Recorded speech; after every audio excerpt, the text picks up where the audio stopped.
जय श्री हरि, जय माँ लक्ष्मी। दोस्तों, हमारे यूट्यूब चैनल रोहिणी ज्ञान में आप सभी का स्वागत है। दोस्तों, आप सब कैसे हैं? आशा करती हूँ कि आप सब अच्छे होंगे, स्वस्थ होंगे, मस्त होंगे। तो चलिए दोस्तों, आज हम लोग सुनेंगे विश्वकर्मा पूजा की कथा। तो हमारे साथ इस कथा को अंत तक सुनिए और हमारे चैनल पर नए हैं तो लाइक करके चैनल को सब्सक्राइब अवश्य करिए। तो चलिए दोस्तों, कथा सुनते हैं। प्राचीन समय की बात है। मुनि विश्वामित्र के बुलावे पर मुनि और संतों लोग एक स्थान पर एकत्रित हुए। सभा करने के लिए सभा में मुनि विश्वामित्र ने सभी को संबोधित किए। मुनि विश्वामित्र ने कहा कि हे मुनियों, आश्रमों में दुष्ट राक्षस यज्ञ करने वाले हमारे लोगों को अपना भोजन बना लेते हैं, यज्ञों को नष्ट कर देते हैं, जिसके कारण हमारे पूजा पाठ, ध्यान आदि में परेशानी हो रही है। इसलिए अब हमें तत्काल उनके दुष्ट कर्मों से बचने का कोई उपाय अवश्य करना चाहिए। मुनि विश्वामित्र की बातों को सुनकर विशिष्ट मुनि कहने लगे कि एक बार पहले भी ऋषि मुनियों पर इस प्रकार का संकट आया था। उस समय हम सब मिलकर ब्रह्मा जी के पास गए थे। ब्रह्मा जी ने ऋषि मुनियों को संकट से छुटकारा पाने के लिए उपाय बताए थे। ऋषि लोगों ने ध्यान पूर्वक विशिष्ट मुनि की बातों को सुना और कहने लगे कि विशिष्ट मुनि ने ठीक ही कह रहे हैं, हमें ब्रह्मा देव की ही शरण में जाना चाहिए। ऐसा सुन सब ऋषि मुनियों ने स्वर्ग को प्रस्थान किए। मुनियों को इस कष्ट को सुनकर ब्रह्मा जी को बड़ा दुख हुआ। ब्रह्मा जी कहने लगे कि हे मुनियों, राक्षसों से तो स्वर्ग में रहने वाले देवता को भी भय लगता रहता है, फिर मुनियों का तो कहना ही क्या, जो बुढ़ापे और मृत्यु के दुखों में लिपटे रहते हैं।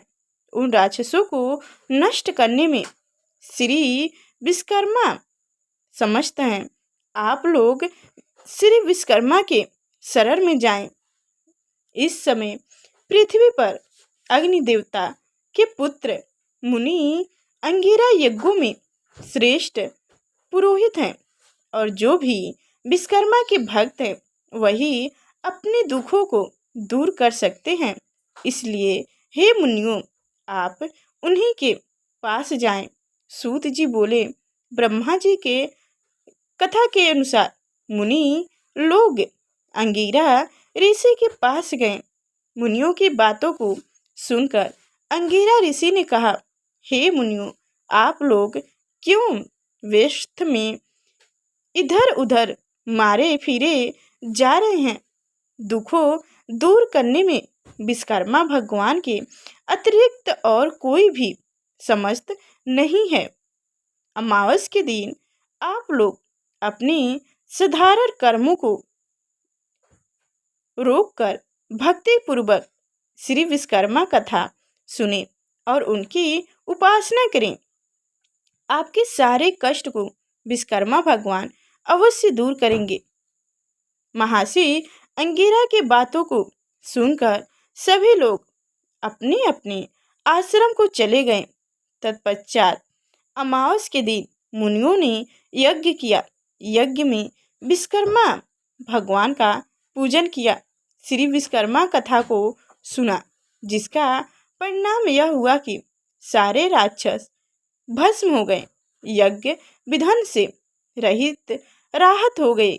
उनके सारे कष्ट दूर हो गए। जो मनुष्य भक्ति भाव से विश्वकर्मा भगवान की पूजा करता है वह सुखों को प्राप्त करता हुआ संसार में बड़े पद को प्राप्त करता है। तो दोस्तों, हमारी ये थी विश्वकर्मा भगवान की कथा।